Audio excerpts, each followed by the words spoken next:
This is unbelievable. And at the same time, it makes complete sense. A CNN reporter tweeted out that J6 committee chairman Benny Thompson said that none of the committee members had access to the surveillance video from January 6th. Let me say that again. The committee members that were selected to investigate what happened on January 6, 2021, didn't have access to the video footage that made up the bulk of the evidence as to what happened that day.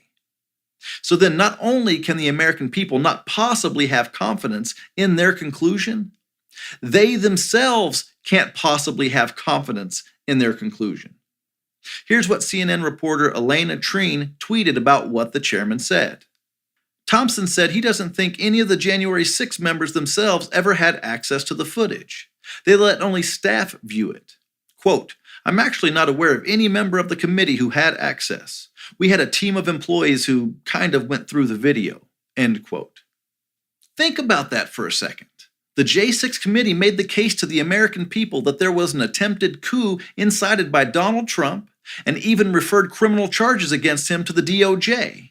And they never went through the evidence of what happened that day themselves.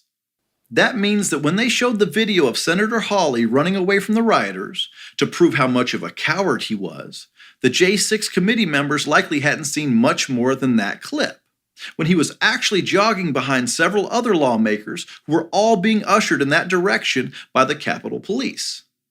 They singled Hawley out because he supported Trump. And that morning, hours before anything happened, he gestured support to some of the protesters who were already there.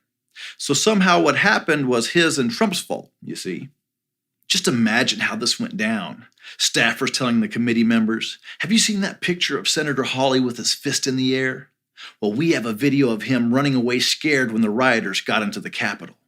We're going to blame him for riling up protesters with that simple gesture and then embarrass him by showing him running away scared like a little coward. What do you think? Yeah, people will believe that.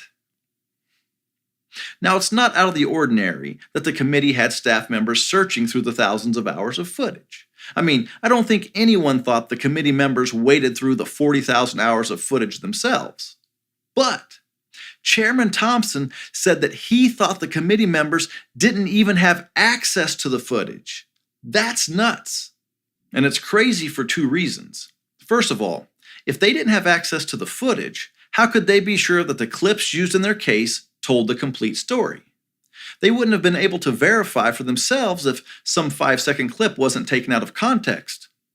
And secondly, it's crazy that the chairman had no reservations about admitting that none of them had access to the footage themselves and what that means, which is that it shows proof that the committee only had one purpose, and it had nothing to do with finding out the truth about what happened that day. Now, that's no surprise to me or many of you, but this came straight out of the chairman's mouth. The J6 committee members didn't have access to the bulk of the evidence needed to understand everything that happened that day, which also means that the committee members would have no way to know if any of the videos they presented were deceptively edited or incomplete. The chairman's words prove beyond a doubt what many of us suspected happened with this committee was, in fact, what happened with this committee. It was about destroying Donald Trump. The only people they interviewed and the only clips they played were chosen for the negative light that could be shown on Trump. And that means they had to make January 6th seem much worse than it actually was, which means that those who have been arrested are suffering penalties far worse than they should be. And all of the politicians and media outlets just see those people as collateral damage in their attempt to stop the second rise of Donald Trump. I'm afraid that the chairman let the cat out of the bag. Not only did his admission show just how not so bright he is, it proves that the truth was never important to the J6 committee. It proves that their mission was nothing other than stopping any political future for Donald Trump. And that's the simple truth. Hey guys, thanks for watching. And if you all want to support this channel, check out the links in the description and let's keep putting some common sense back into the great debate.